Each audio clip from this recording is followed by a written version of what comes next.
ከኛ በፊት የነበሩ ታላላቅ ስብዕናዎች ዕውቀታቸው እጅግ የመጠቀ ከመሆኑ ጋር ውዥንብሮችን ከማንም አንደበት ለመስማት ፈቃደኛ አይሆንም ነበር። በእኛ አንቀጾች ላይ ጠልቀው የሚያወሩትን ወይም የሚዘላብዱትን ባየህ ጊዜ ከነሱ ራቅ ነው ያለው አላህ ሱብሓነሁ ወተዓላ።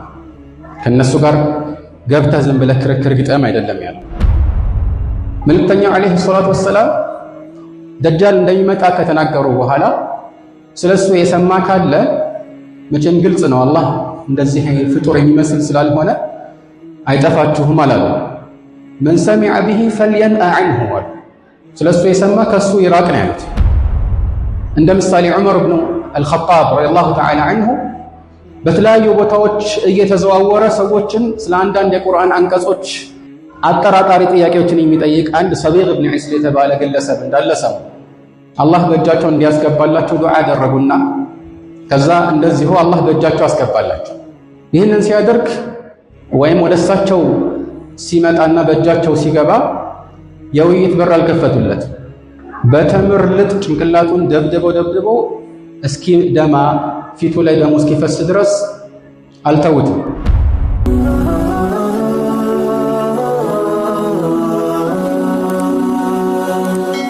ሰብስክራይብ በማድረግ ቤተሰብ ይሁኑ። ወበዕዱ አላህን ሱብሓነሁ ወተዓላ በሁሉም ሁኔታችን በእያንዳንዱ ቅጽበታችን መፍራት ተገቢ እንደሆነ ከመመካከር ጋር ሁላችንም ይበልጥ ልንሳሳለትና ልንጠብቀው የሚገባው አንጡራ ሀብታችን እምነታችን እንደሆነ ልናውቅ ይገባል። አላህ ሱብሓነሁ ወተዓላ ለሰዎች ብዙ ስጦታዎችን ይሰጣል። እምነትን የሚያድለው ግን ለሚወዳቸው ብቻ እንደሆነ ይታወቃል። ይህንን እምነት ሰዎች ከአስተማማኝ ምንጭ ብቻ እንዲወስዱ የተለያዩ ምክሮች ተላልፈዋል።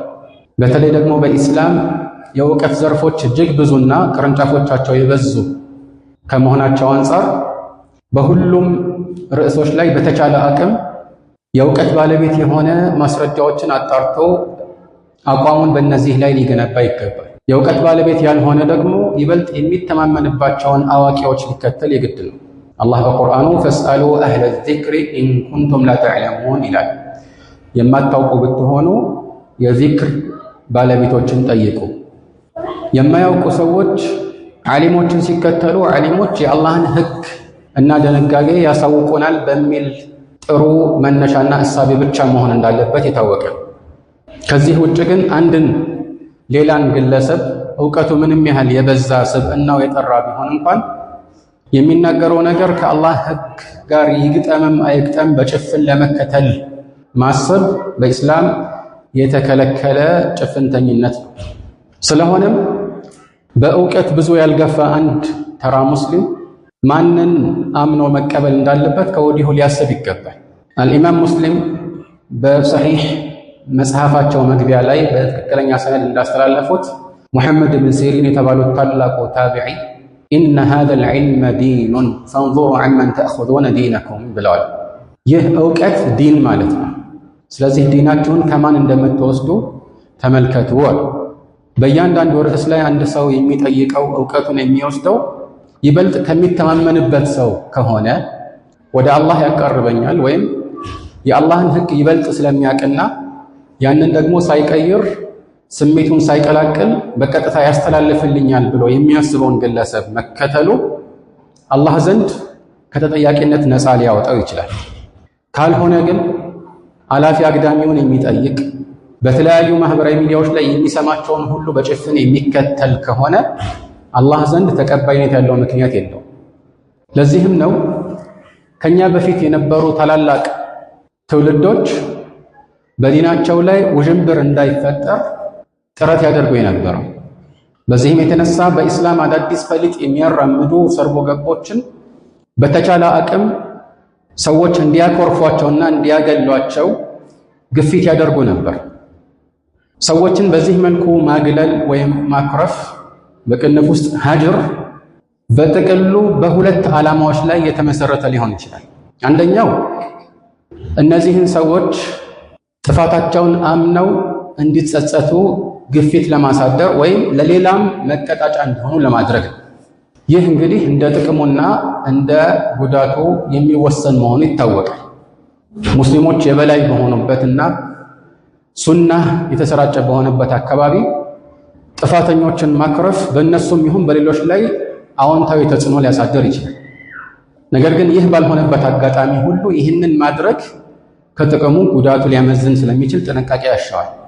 ሁለተኛው ደግሞ ሀጅር የሚገነባበት መሰረት ሰዎች በተለይ ዕውቀታቸው አናሳ ከሆነና እውነትንና ውሸትን መለየት የሚችሉበት አቅም እንዲሁ በቂ ካልሆነ ከጥንቃቄ አንጻር የሚወስዱት እርምጃ ነው። ይህም በተመለከተ ሰዎች ራሳቸውን ለአደጋ በድፍረት ማጋለጥ እንደሌለባቸው ካሰቡ፣ ከሁሉ በላይ ሊሳሱለት የሚገባው ሀብታቸው ዲናቸው እንደሆነ ካስታወሱ በእርግጥም ይጠነቀቃሉ። ምክንያቱም እውነት ዘላለም የሚፈለግ የጠፋ ዕቃ አይደለም። እውነት ሰዎች በማስረጃ ካወቁት በኋላ የሚይዙትና የሚጸኑበት ነገር መሆን አለበት።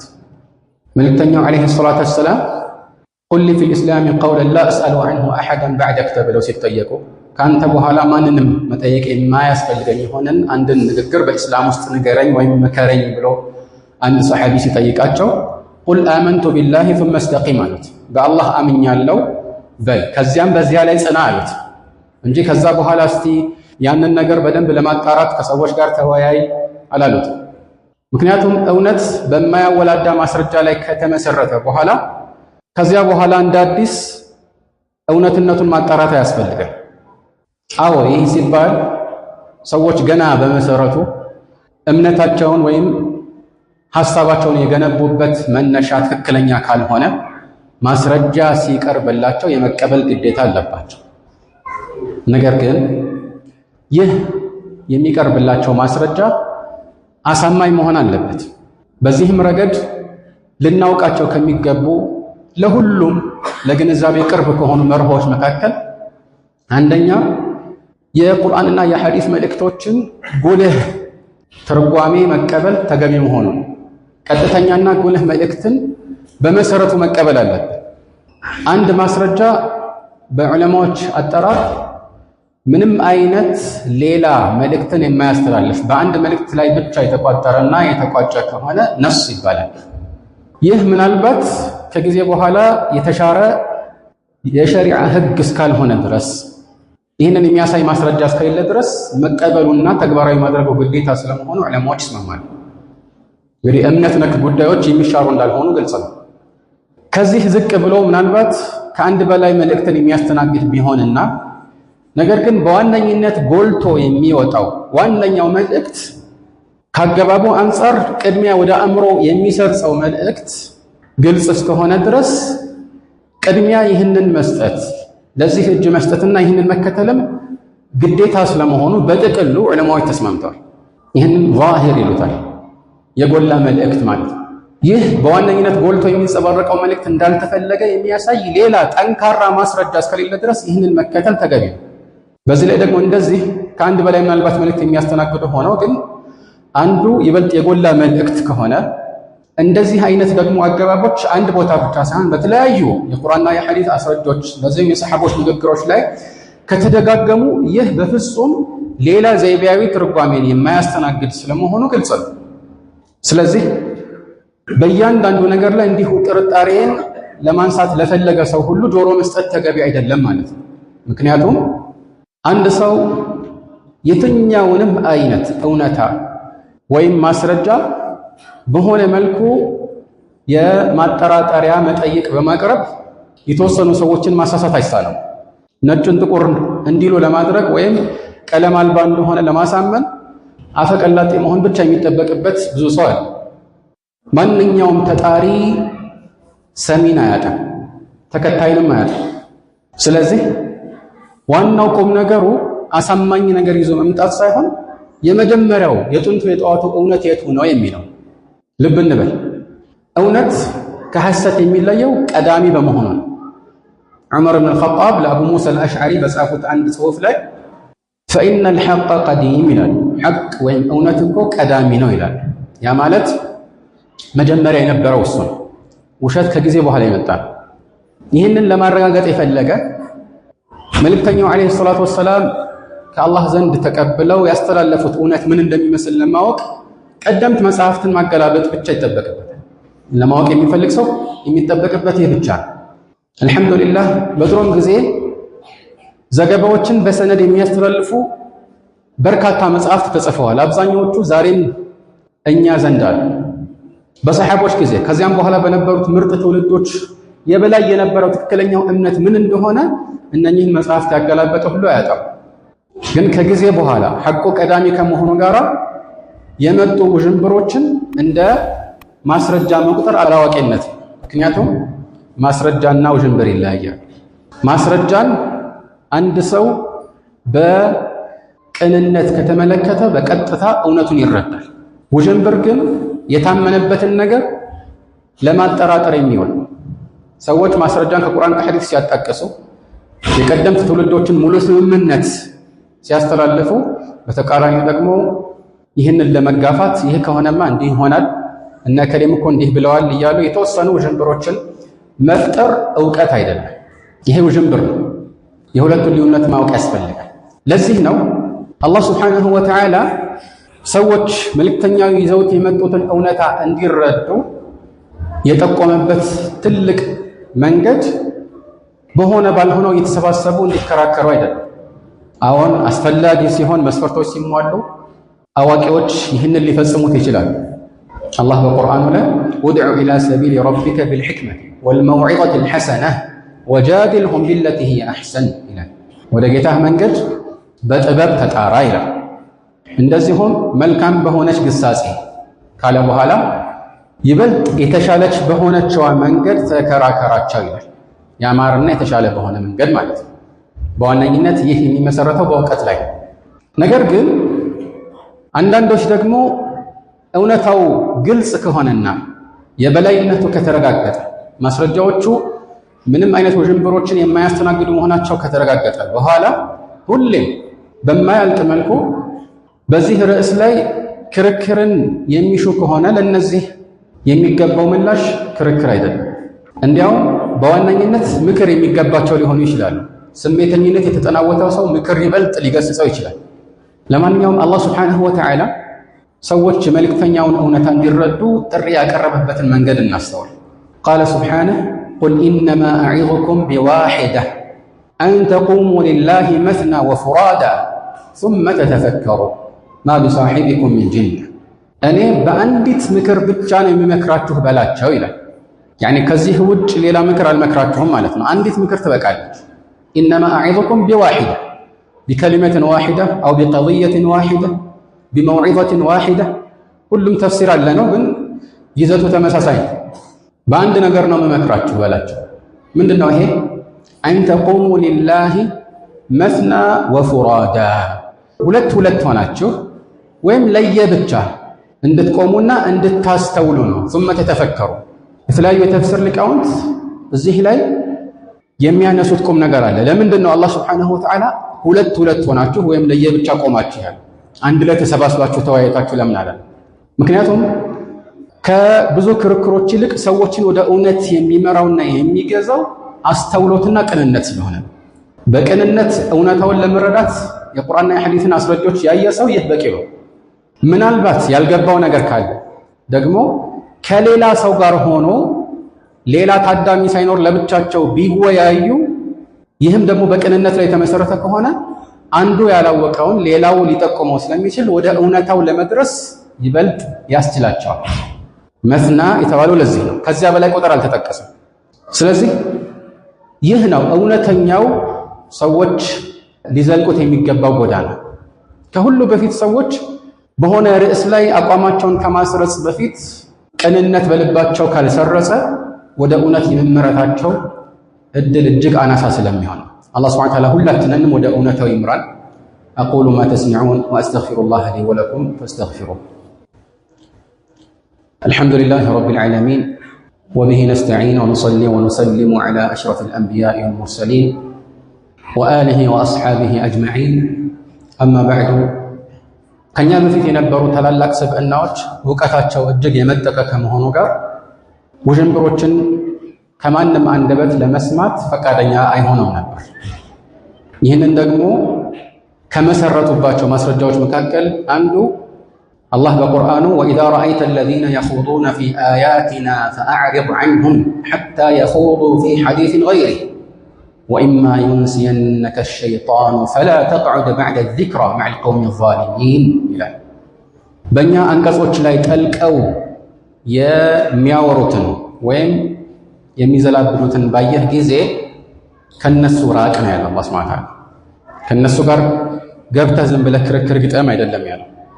ፈአዕሪድ ዐንሁም ሐታ የኹዱ ፊ ሐዲሲን ገይሪህ በሌላ ወሬ እስኪጠመዱ ድረስ። አሁን ይህ አንቀጽ የሚመለከተው ማንን ነው በሚለው ላይ በተፍሲር ሊቃውንቶች ዘንድ የተሰነዘሩ የተለያዩ አመለካከቶች አሉ። አንዳንዶች ይህ ከሃዲያንን የተመለከተ ነው፣ የአላህን አንቀጾች እያወሱ ሲያሾፉ ሲያላቅጡ ከእነሱ ጋር አትቀመጥ ማለት ነው ይላሉ። ይህ ትክክል የተለየ የሆነ አቋም ተደርጎ ሌላው መጠቀሱ ተገቢ ላይሆን ይችላል፣ ምክንያቱም ሁሉም ይስማማበታል።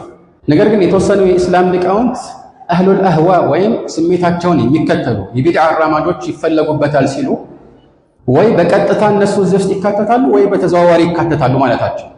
በቀጥታ ከሆነ ቃሉ አካታች ስለሆነ ወኢዛ ረአይተ አለዚነ የኹዱነ ፊ አያቲና አለዚነ ሚን ሲየግል ዑሙም ሁሉንም ያካትታል፣ ሙስሊም ሆነ አልሆነ። አይ በተዘዋዋሪ እነሱ እዚህ ውስጥ ይገባሉ ከተባለ ደግሞ አዎ በዋነኝነት አንቀጹ ከሃዲያንን የተመለከተ ቢሆንም ነገር ግን ዞሮ ዞሮ ከነሱ ጋር በተወሰነ መልኩም በጥቂት ይዘትም ከተመሳሰለ ወቀሳው ይመለከተዋል። ከኢስላም የግድ ይወጣል ወይም ከሃዲ ተደርጎ ይፈረጃል ማለት አይደለም። ስለዚህ ከነሱ ራቅ ነው የሚለው አላህ ሱብሓነሁ ወተዓላ። መልእክተኛው ዓለይሂ ሰላቱ ወሰላም ደጃል እንደሚመጣ ከተናገሩ በኋላ ስለሱ የሰማ ካለ መቼም ግልጽ ነው አላህ እንደዚህ ፍጡር የሚመስል ስላልሆነ አይጠፋችሁም አላሉ። መን ሰሚዐ ቢሂ ፈልየንአ ዐንሁ አሉ። ስለሱ የሰማ ከሱ ይራቅ ነው ያሉት። ሰሓቦችን እንደ ምሳሌ ዑመር ብኑ አልኸጣብ ረዲየላሁ ተዓላ ዐንሁ በተለያዩ ቦታዎች እየተዘዋወረ ሰዎችን ስለ አንዳንድ የቁርአን አንቀጾች አጠራጣሪ ጥያቄዎችን የሚጠይቅ አንድ ሰቢግ ብን ዒስል የተባለ ግለሰብ እንዳለ ሰሙ። አላህ በእጃቸው እንዲያስገባላቸው ዱዓ አደረጉና ከዛ እንደዚሁ አላህ በእጃቸው አስገባላቸው። ይህንን ሲያደርግ ወይም ወደ እሳቸው ሲመጣና በእጃቸው ሲገባ የውይይት በር አልከፈቱለት። በተምር ልጥ ጭንቅላቱን ደብድበው እስኪ ደማ ፊቱ ላይ ደሙ እስኪፈስ ድረስ አልተውትም። ከዚያም ኢንኩንተ ቱሪድ ሽፋኢ ፈቀድ ወላሂ ሸፋኒላህ አላቸው። ልትፈውሰኝ አስበህ ከሆነ ወላሂ አላህ ፈውሶኛል የለብኝም አላቸው፣ ለቆኛል ማለት ነው።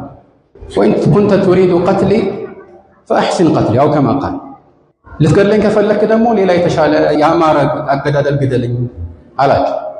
ዑመር በዚህ ጊዜ ከነበረበት ቦታ ወደ ሌላ እንዲባረር አድርገው ሁሉም ሰው እሱ ዘንድ እንዳይቀርብ ከለከሉ።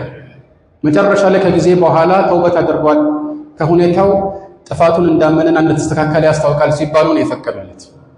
የሰሓቦች ትውልድ ሊገባደድ ሲል መጨረሻ ላይ ቀደርን ያስተባበሉ ሰዎች መምጣታቸውን አብዱላህ ብን ዑመር ሲመጡ ከማ ፊ አወል ሐዲትን ፊ ሰሒህ ሙስሊም በዕድ አልሙቀዲማ ያኔ የተናገሩት ፈኢዛ ለቂተ ሃኡላኢ ፈአኽቢርሁም አኒ በሪኡን ሚንሁም ወአነሁም ቡራአኡ ሚኒ፣ እነዚህን ካገኘሃቸው እኔ ከነሱ የጠራሁ እንደሆኑ እነሱም ከኔ የጠሩ እንደሆኑ ንገራቸዋል።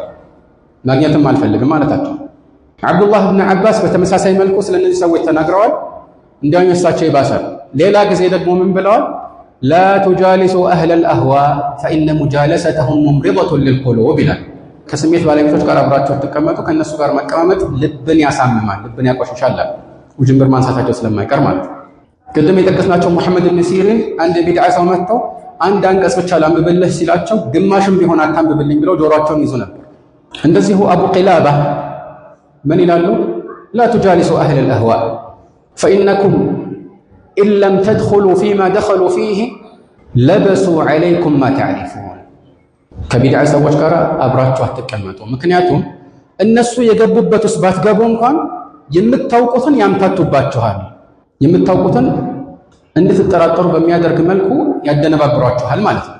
ወከዛሊከ አልአውዛዒ ላ ቱመኪኑ ሳሒበል አህዋ أو صاحب الهوى من جدل قال لا تمكنوا أصحاب الأهواء من جدل فيورثوا قلوبهم أو قال فيورثوا قلوبكم من فتنتهم ارتيابا يا سميت تكتايوች እንዲከራከሯችሁ አታመቻቹ ምክንያቱም ልቦናችሁን በፈተናቸው ማለት በዚህ በጥመት ስልታቸው ጥርጣሬን ያወርሳሉና ይሄ የቢድዓ ሰዎች መገለጫ እንደሆነ ግልጽ ነው كما قال تعالى እነዚያ ከአላህ Subhanahu Wa Ta'ala አንቀጾች ሰዎችን ለማገድ ወይም አጠራጣሪ ነገሮችን በማንሳት አሻሚ ነገሮችን የሚከታተሉትን አስመልክቶ هو الذي أنزل عليك الكتاب منه آيات محكمات هن أم الكتاب وأخر متشابهات فأما الذين في قلوبهم زيغ فيتبعون ما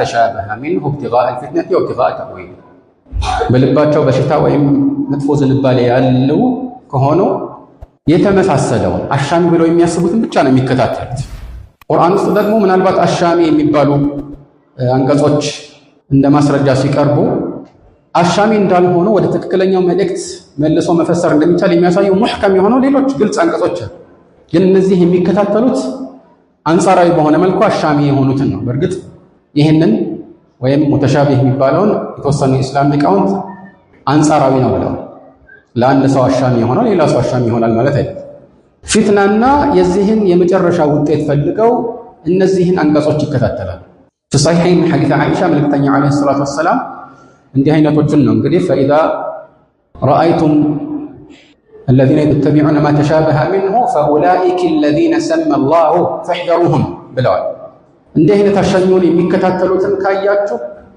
الله يسيماتشو النزيه النفس سلزي تتنققوا لا ملكتني عليه الصلاة والسلام سلزي كزيه كتكسناتشو يسلفوش توفيتوش باشاكر በጣም በርካታ ቦታዎች ላይ ተመሳሳይ ንግግሮችን አስተላልፈዋል ይህ የታወቀ የተሰራጨ የበላይ የነበረ አቋማቸው ስለዚህ ይህን በማድረጋቸው ሐቅ እንዲጠበቅና ባጥል በሰዎች እምነት ውስጥ ቦታ እንዳያገኝ ሰርጎ እንዳይገባ በመከላከላቸው አምባገነን አልሆኑ ይህ ለሐቅ መቆርቆር ነው ማንም ሰው ባጥልን የማስፋፋት መብት የለው በዱንያ ህግጋት መብት ሊኖር ይችላል አላህ ዘንድ ግን መብት የለው ስለዚህ አንድ ሰው የፈለገውን የመምረጥ መብት በዱንያ ላይ በአንዳንድ ህግጋት ሲኖረው እንጂ አላህ ግን እውነታውን ገልጿል እውነታው ከተገለጸ በኋላ ደግሞ መከራከር ክልክል ነው ሰዎች ግልጽ በሆኑ ጉዳዮች ላይ ክርክር ውስጥ መግባታቸው በጣም ትልቅ የሆነ አደጋ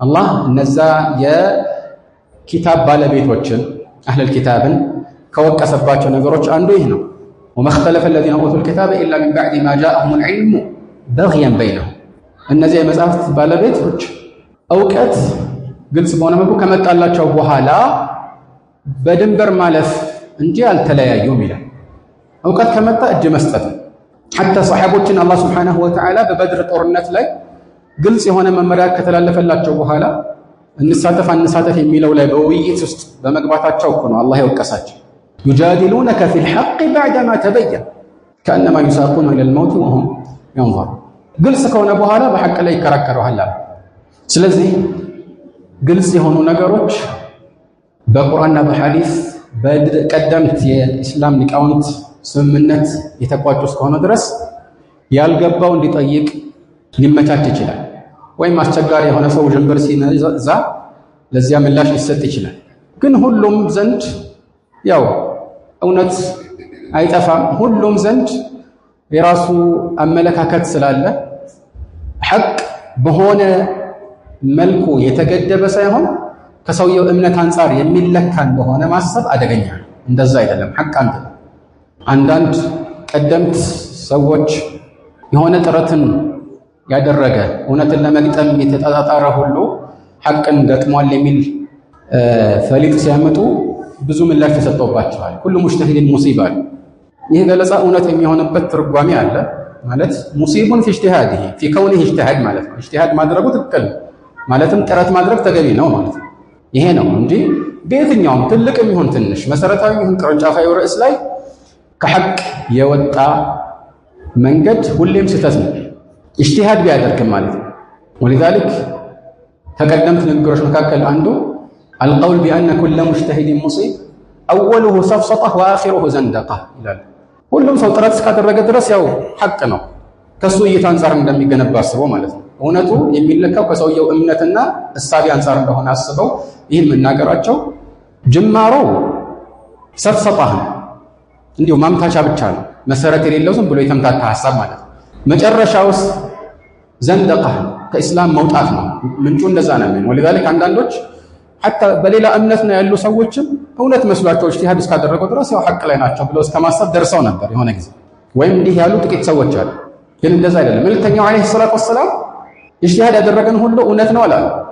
ሐታ በሸሪዓ የኢጅቲሃድ ርዕስ ተብለው በቋንቋ ደረጃ ጥረት ያደረገ ለማለት ብቻ ሳይሆን የዑለማዎችን ውዝግብ ሊያስተናግድ የሚችል ኢጅቲሃድ ርዕስ በሆነ ጉዳይ ላይ ራሱ እውነትን መቅጠምና አለመቅጠም እንዳለ ያሳያል። في الصحيحين من حديث عمرو بن العاص من قال ملكتኛችን عليه الصلاة والسلام إذا حكم الحاكم فاجتهد فأصاب فله أجران وإذا حكم فاجتهد فأخطأ فله أجران አንድ ሰው ፍርድ ሲሰጥ እውነታን ለማወቅ ጥሮ ግሮ ከዚያ እውነቱን ከገጠመ ሁለት ምንዳ አለዋል። አንድ እውነቱን የገጠመበት፣ ሁለተኛ ደግሞ ኢጅቲሃድ ያደረገበት ማለት ነው። طيب ከተሳሳተስ ልበሉ وإذا حكم فاجتهد فأخطأ ሁለቱንም ሙሲባ አላረጋባቸው ተሳሳተ። እንደዚህ ከሆነ ፈለሁ አጅር አንድ አጅር አለ። ምክንያቱም እውነታውን ለማወቅ ጥረት አድርጓል። ስለዚህ ትልቁ ቁም ነገር ቅንነትና እውነትን መፈለግ። ይህንን ያደረገ ግለሰብ ካለ ስህተትን ቢፈጽም አላህ ይቅር ሊለው ይችላል። ከስሜተኝነት በነፃ መልኩ እውነታን ለማወቅ የተጠራጠረን ሰው አላህ ይቅር ሊለው ይችላል። ከዛ ባለፈ ግን እያወቀ ስሜቱን የሚከተል ቢድዓን የሚያሰራጭ ለጥፋት ደጀን የሚሆን አላህ ዘንድ ምንም የሚያስጠላው ነገር የለም። አላህ ሱብሓነሁ ወተዓላ ሁላችንም ወደ እውነታ ይምራን። አስአሉላህ ዐዘ ወጀል አን የህዲኒ ወኢያኩም ኢላ ሲራጢል ሙስተቂም።